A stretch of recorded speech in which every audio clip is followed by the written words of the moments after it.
Shalom. Welcome back. First and foremost, I want to give all glory, praises, and honors to Yahweh, Bahashem, Yahweh Shai. I want to give double honors to the apostles and elders of Great Millstone, and salutations to you, Akim, pushing this word in sincerity and in truth. Back with another lesson. Today is just going to be touching on an article that was posted in the Daily Mail. And the name of the article is How Drone Strike Death of U.S. Soldiers in Jordan Takes Us a Step Closer to World War III, as Trump has warned, and Biden's response could further drag in Britain and play directly into the hands of Putin. So, it's a lot of things moving and shaking going on in the world on all fronts. You have the nations going at each other through proxy war, right? You have the judgment that just came on the nation of Israel about how they're committing genocide. And it was founded by one of the courts. And then you had come out that a part of the UN, so-called, and all this stuff is a dog and pony show, man. There's a lot of this stuff is set up in the spirit, man, just to push an agenda, right? But it comes a part of the UN, right? I forgot the entire name they use, but it's a part of the UN, and they receive money from the different countries to give aid. But anyway, people that work for them supposedly was in on with the attack that happened to Israel in the month of October. So you got that coming out. You got reports coming out that 25% of all millennials are now living with their parents. So the American dream is completely over. And they list the ages from 25 to 41. So you got a past grown ass people still staying with their parents. So this place is crumbling on all sides, man. But I want to touch on this article. We're going to just start reading it and grab a couple scriptures, and that'll be it. It says the death of 3 U.S. soldiers in a drone attack by Iran-backed militants risk further inflaming ongoing crisis in the Middle East, experts have warned. A former CIA director called the weekend strike on the U.S. base a dangerous escalation in tensions that have already engulfed the region following Hamas' October 7th terror attack on Israel and Israel's subsequent assault on Gaza. Right? The least of them shall draw. Hey, all these prophecies is just popping off, man. Right? All these prophecies are popping off because the prophecy is very important, man. And you get everybody else focused on things that don't really matter. Before I continue, let's grab that. This is the book of Revelation, chapter 19, verse 10. And I fell at his feet to worship him. And he said unto me, see that thou do it not. I am thy fellow servant and of thy brethren, right? That have the testimony of Yahweh Shai. Now, this was an angel that John the Revelator was saying. But he said, don't worship him. Worship the Most High. It says, I'm of your brethren that have the testimony of Yahweh Shai. Worship the Most High, for the testimony of Yahweh Shai is the spirit of prophecy. Right? So prophecy is very important. Okay? If you have Yahweh Shai, you're going to be involved in looking at these prophecies. You're going to be involved in looking at these geopolitical events that's happening. Back in the article, it says, after he warned the U.S. shall respond to the strike, analysis says U.S. President Joe Biden must be calculated in his retaliation and strike a balance between pleasing those at home who want to see a show of force and averting a wider conflict. And the White House is not strong enough in its response. Experts say Iran's proxies will remain undeterred and continue to carry out attacks. Too strong, and Biden risks plunging the Middle East into a deeper conflict. It's all going to get plunged into just chaos, man, because it's written in the scriptures. All right. There's so many things that are going on and will continue to go on that you're going to have regular people saying, hey, this got to be judgment, man. This has got to be what was talked about in the Bible. Okay. That's the times that we're actually living in right now. If you have eyes to see. From there, I'm going to jump and grab Revelation 9:12. It says, one woe is past, and behold, there come two woes more after. And that's going into the world wars, right? That's going into the world wars.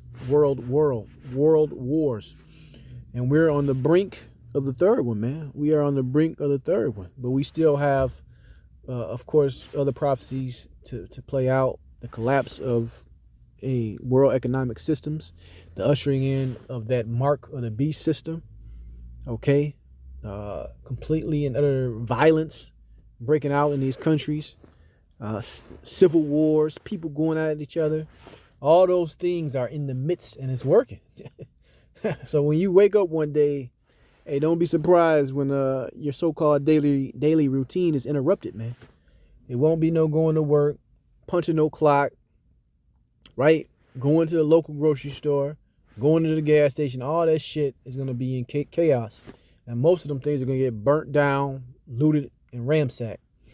Let's keep going.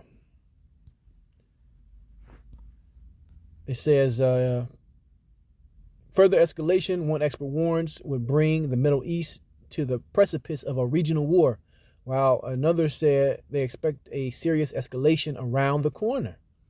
Right? People are seeing this, man.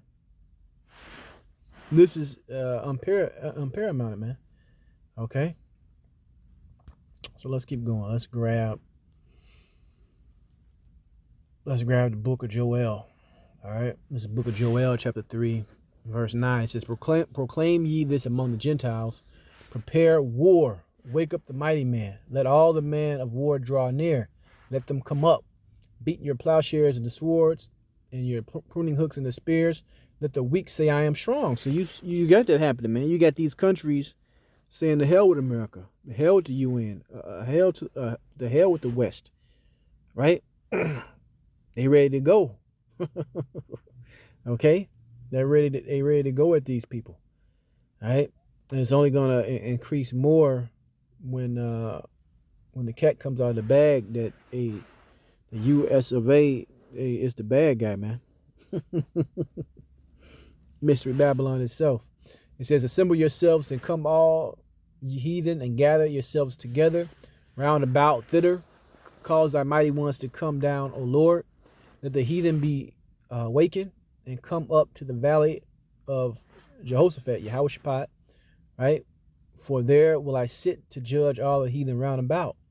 Put ye in the sickle, for the harvest is ripe. Come get you down, for the press is full, the fats overflow, for their wickedness is great. Multitudes in the valley of decision, for the day of the Lord is near in the valley of decision. So it's going to be great judgment taking place. They're going to send a lot of people over there to the Middle East, right? And those troops, they're not coming back, man. A draft is going to be instituted, and they send you over there, you're not coming back, man. Judgment is going out in full force. Okay? Full force, man. Because you're going to have America try to back them small hats. And guess what? They're going to draw them into something that they're not going to be able to get out. Right? Let's keep going. Let's see what else is in this article. It says, but in doing so, meaning further escalation, Biden also runs the risk of playing into the optimal scenario of Vladimir Putin, whose war in Ukraine would benefit greatly from a wider conflict. Meanwhile, one British MP warned that the escalation in the volatile region also affects the UK, saying that it could become a necessity for Britain to get involved. It's important that the British people understand this. This is one example of many of the new era of insecurity that we're entered, and we need to prepare for, said former Defense Select Committee Chairman Soldier Tobias Elwood.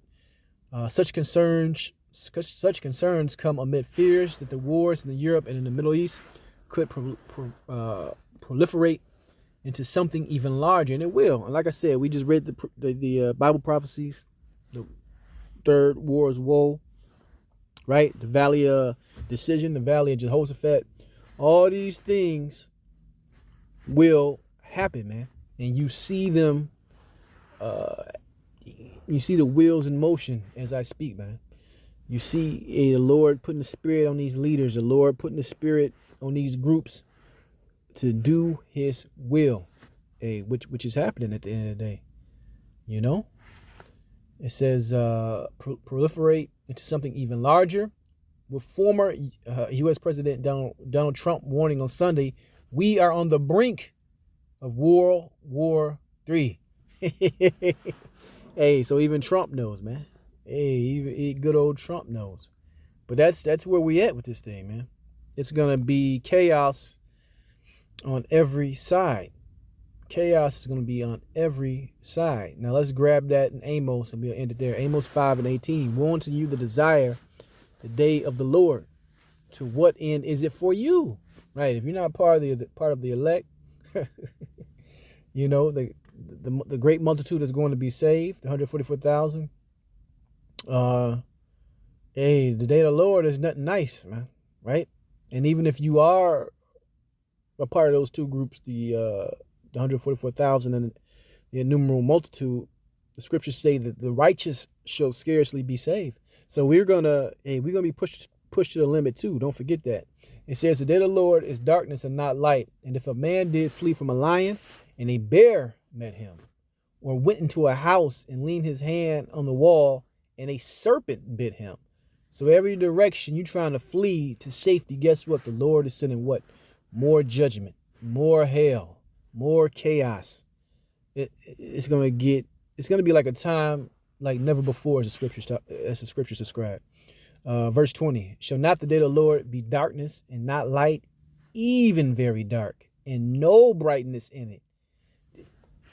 If you can't feel Amos, the 5th chapter, I just read verse 18, 19, and 20, and you think everything is going to be smooth sailing, I don't know what Bible you're reading. You got Israelite camps saying there will be no Jacob's trouble. You got Israelite camps saying there will be no mark of the beast, right? I don't know what Bible these guys are reading, you know? But that was the article. I just want to touch on it. There's more to it. You can check it out on the Daily Mail, which is a UK publication. But with that, I want to give all glory, praises, and honors to Yahweh, Ba'ashem Yahweh Shai. Shalom next time.